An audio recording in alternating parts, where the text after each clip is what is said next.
नव्या महाराष्ट्राची नवी बातमी। Maharashtra metro news.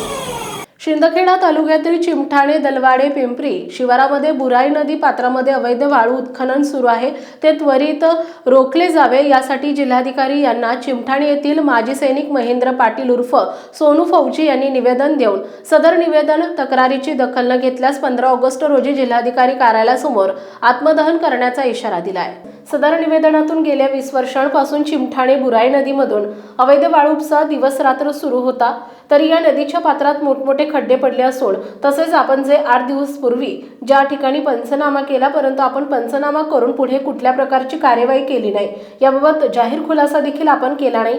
कार्यवाही का करण्यात आली नाही, सदर व्यक्तीवर गुन्हा दाखल का करण्यात आला नाही, यात तहसीलदार, प्रांताधिकारी, सर्कल तलाठी, कोतवाल, पोलीस पाटील यांचा तर समावेश नाही ना, असा प्रश्न गावातील नागरिक उपस्थित करताना दिसतायत।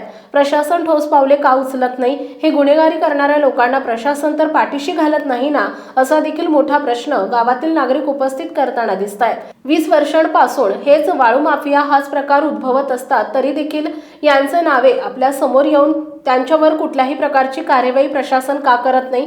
चिमठाणे दलवाडे धरण, रोहाणे रस्ता तसेच बुराई नदीच्या काठावर विविध ठिकाणी अनेक ग्रुप मिळून वाळूचा मोठ्या प्रमाणात ठिय्या तयार करण्यात आलाय। महसूल मंत्री चंद्रशेखर बावनकुळे साहेब यांनी दिलेल्या आदेशाला महसूल विभाग केराची टोपली दाखवताना दिसत आहे, असे चित्र स्पष्ट दिसतंय। माझ्या अर्जाला 15 ते 20 दिवस उलटून झालेत, तरीही अद्याप धुळे जिल्हाधिकारी, प्रांत तहसीलदार यापूर्वी संबंधितांकडून अशी कुठलीही ठोस मोठी कारवाई दिसून येत नाही। यांच्यातून चित्र स्पष्ट निर्माण झालेलं आहे की त्यांच्यावर महसूल विभागाचा वरद हस्त नाही ना, त्यामुळे महसूल प्रशासन कारवाई करत नाही, कार्यालय अपयशी ठरत आहे। 20 वर्ष झाली आहेत। या दिवसापासून आजपर्यंत जेवढा वाळू माफियांनी शासनाचा महसूल बुडवून शासनाच्या मालमत्तेवर एक प्रकारे कब्जा करून चोरी केली आहे। महाग 15 ते 20 लोकांचा समावेश असून माननीय महोदय आपणास या अगोदर देखील अनेक वेळा पूर्व सूचना दिली आहे, तरी आपण पंचनामे करून त्यांच्यावर कारवाई करण्यात काय येत नाही। तसेच महेंद्र गोकुळ पाटील, सोनू फौजी आपणास कळकळीची जाहीर विनंती करतो की आपण वाळू माफियांविरुद्ध तात्काळ कार्यवाही न केल्यास येत्या 15 ऑगस्ट रोजी धुळे जिल्हाधिकारी कार्यालयासमोर मी आत्मदहन करेल, यासाठी आपणास अगोदर अर्ज देऊन इशारा देत आहे। तरीही आपण 15 ऑगस्ट अगोदर त्यांच्यावर मकोका अंतर्गत कार्यवाही करून सदर वाळू माफियांविरुद्ध गुन्हा दाखल करावा आणि संपूर्ण बुराई नदी पात्र मोजण्यात यावे। मी महेंद्र गोकुळ पाटील उर्फ सोनू फौजी। आपण आज बघत आहे ही आपली बुराई नदी पात्र, याच्यात अक्षरशः एवढे खड्डे आहेत जेणेकरून 20 वर्षापासून रेती उत्खनन होत आहे।